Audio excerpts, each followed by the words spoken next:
The left flank is collapsing. We must act now. The reserves are gone. We have to hold. Then we die here. Let this happen. We're being overrun. I did what was ordered. The line holds. Hold! We're finished. Count it now. March 28th, 1945. The war was supposed to be over. The German army was collapsing. American tanks were driving deep into Bavaria. But when the soldiers of the U.S. 45th Infantry Division approached the city of Aschaffenburg, they saw something that made them stop their jeeps. They looked up at the lampposts lining the street. Hanging there were bodies. They weren't soldiers. They were civilians, old men, women, even a few teenagers. They had signs hanging around their necks. The signs read, "Here hangs a traitor because he believed in the Americans." These people hadn't fought the Americans. They had simply tried to surrender. They had hung white sheets out of their windows to save their homes, and for that, their own German commander had executed them. The American soldiers stared at the swaying bodies. They weren't sad. They were furious. They looked at the city ahead, a medieval fortress town, beautiful, historic, and they made a decision. They weren't going to capture Aschaffenburg. They weren't going to risk their lives in house-to-house fighting for a city that murdered its own people. The American commander picked up the radio. He called for the heavy artillery. He didn't ask for a precision strike. He asked for everything. He effectively said, "Level it. Turn every building into dust. If they want to die for Hitler, let's help them." This is the true story of the destruction of Aschaffenburg, the day the U.S. Army stopped playing by the rules, the day they met a fanatical Nazi major who refused to quit, and the brutal, explosive punishment they delivered to his city. To understand why a city was erased from the map, we have to meet the villain, Major Emil Lambert. Lambert wasn't a normal soldier. He was a fanatic, a true believer in National Socialism. By March 1945, most German officers knew the war was lost. They were trying to surrender with dignity, but not Lambert. He had been given command of Aschaffenburg, a city on the Main River, and he had received a personal order from Adolf Hitler, Festung Aschaffenburg, Fortress Aschaffenburg, defend to the last stone. Lambert took this literally. He didn't care about the civilians. He didn't care about the history of the city. He only cared about obedience. He gathered his troops. He didn't have many regular soldiers left, so he gathered the Volkssturm, the People's Storm, old men with hunting rifles, boys from the Hitler Youth, barely 15 years old, and convalescent soldiers pulled out of hospital beds. He gave them a terrifying ultimatum. "Anyone who tries to surrender will be shot. Anyone who hangs a white flag will be hanged. We will fight until the Americans are dead or we are dead." The people of the city were terrified. They saw the American tanks approaching. They wanted to save their children. So, quietly, behind closed doors, they sewed white flags. But Lambert had spies everywhere. On the morning the Americans arrived, Lambert's execution squads roamed the streets. They dragged people out of their houses and they hanged them. When the Americans arrived, they didn't see a city surrendering. They saw a city held hostage by a madman. The U.S. 45th Infantry Division, the Thunderbirds, arrived on March 28th. They were confident. They thought this would be easy. Another town, another surrender, they thought.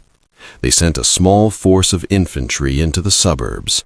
They walked down the quiet streets. The windows were shut. The shops were closed. Suddenly, a shot rang out, then a machine gun, then the roar of a Panzerfaust rocket. The Americans scrambled for cover. They were taking fire from everywhere, from the church steeple, from the basement windows, from the sewers. But it wasn't just soldiers shooting at them. The Americans were shocked to see who was pulling the trigger. Civilians. Old men in suits, women dropping grenades from rooftops, children firing rifles. Major Lambert had forced the entire population to fight. He told them the Americans would butcher them if they surrendered. He turned the civilians into combatants. The American soldiers were confused. They didn't want to shoot women. They didn't want to shoot kids. They hesitated. And because they hesitated, they died. Casualties mounted. Ambulance jeeps raced back and forth. The easy victory had turned into a meat grinder. The American commanders met in a command post outside the city. They were angry. They had lost good men to civilians who should have been surrendering. And then the reports came in about the hangings. The scouts reported finding bodies of German citizens hanging in the town square, murdered by Lambert for trying to stop the fighting. This changed everything. The mood shifted from liberation to punishment. The American commander looked at the map of Aschaffenburg. He looked at the castle, Schloss Johannesburg, a massive stone fortress dominating the city. That was where Lambert was hiding. The American commander made a decision. He wasn't going to send any more boys to die in those narrow streets. He wasn't going to play knights and castles. He was going to use technology, brute force. He called for the big stuff. The 15 5mm long tom artillery, the M12 gun motor carriages, massive self-propelled guns designed to crack concrete bunkers, and the Air Force. He issued a new order to his troops. Pull back. Get out of the streets. We are not going to take this city. We are going to knock it down. That evening, the bombardment began the next morning. It wasn't a tactical strike. It was an erasure. The Americans lined up their heavy guns on the hills overlooking the city. They fired point blank. Usually, artillery fires in an arc over a long distance, but here they lowered the barrels. They fired straight into the buildings. It was systematic destruction, block by block, house by house. The 1,555mm shells smashed into the medieval timber-framed houses. The buildings didn't just break, they disintegrated. Fire broke out. The city began to burn. In the sky, P-47 Thunderbolts dived down. Inside the city, it was the apocalypse. Major Lambert sat in his bunker under the castle. He ordered his men to hold.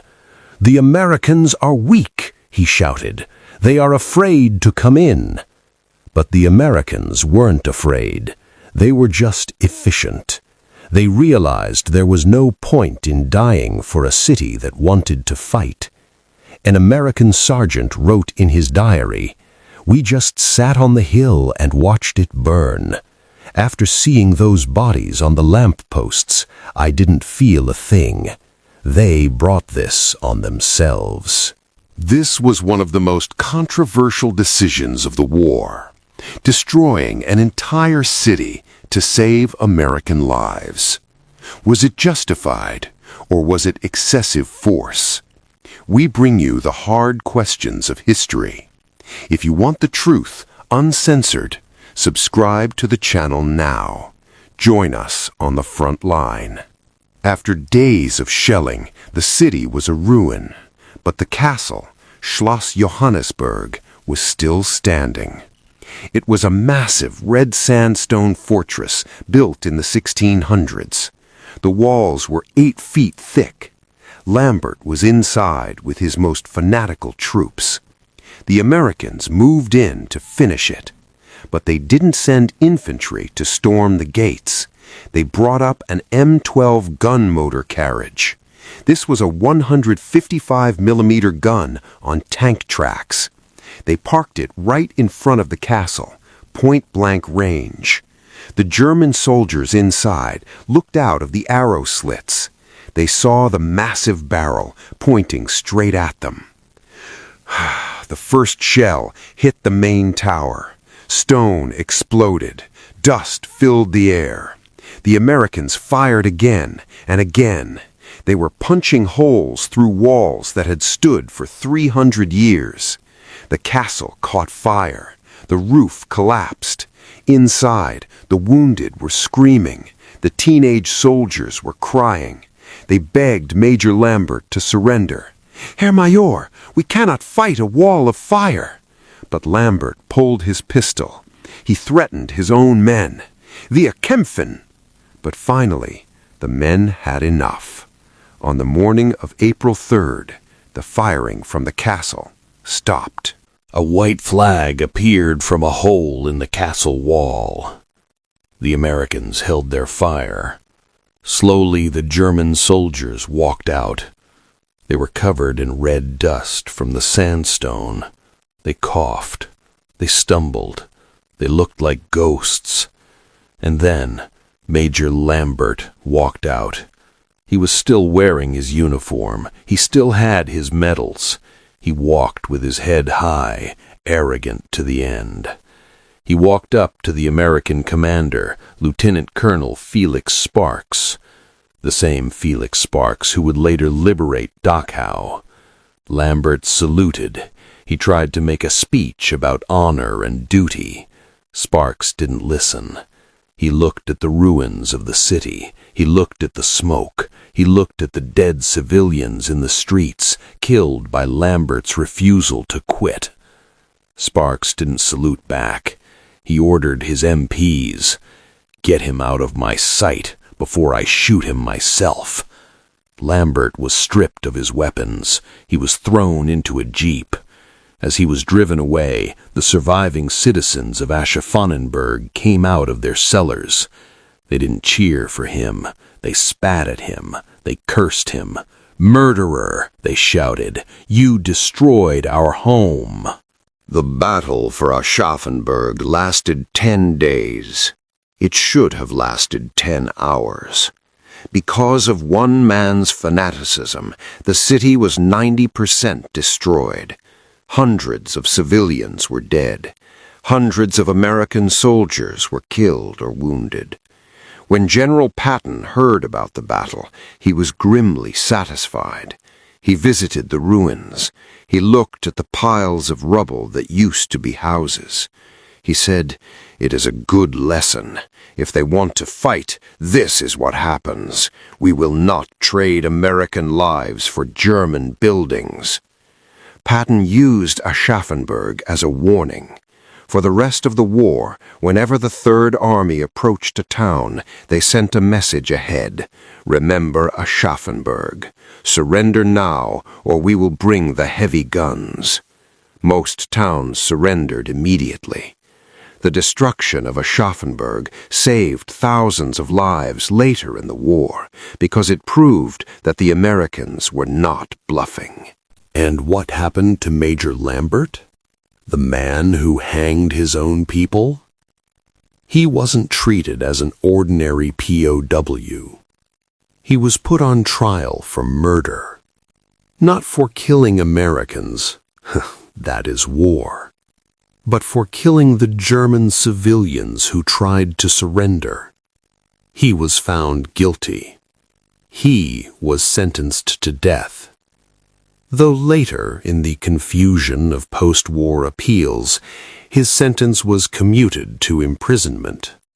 He lived, but he lived in disgrace, hated by his own countrymen. The destruction of Aschaffenburg is a brutal story. It is not a story of glory. It is a story of the terrible logic of war. The American soldiers didn't want to destroy the city. But when they saw the bodies on the lampposts, when they realized they were fighting a fanatic who valued ideology over life, they did what they had to do. They stopped being liberators, and they became destroyers. It serves as a reminder that mercy has a limit. You can push a good man too far, and when you do, you don't get a negotiation. You get a 155mm shell through your front door. The American commander ordered the city destroyed to save his men. Was that the right choice, or was it a war crime to level a city? It's a debate that still goes on. What would you have done? Let me know in the comments. And if you want to see the story of how U.S. soldiers took revenge at Dachau, the video is right here. Click it now. Thanks for watching.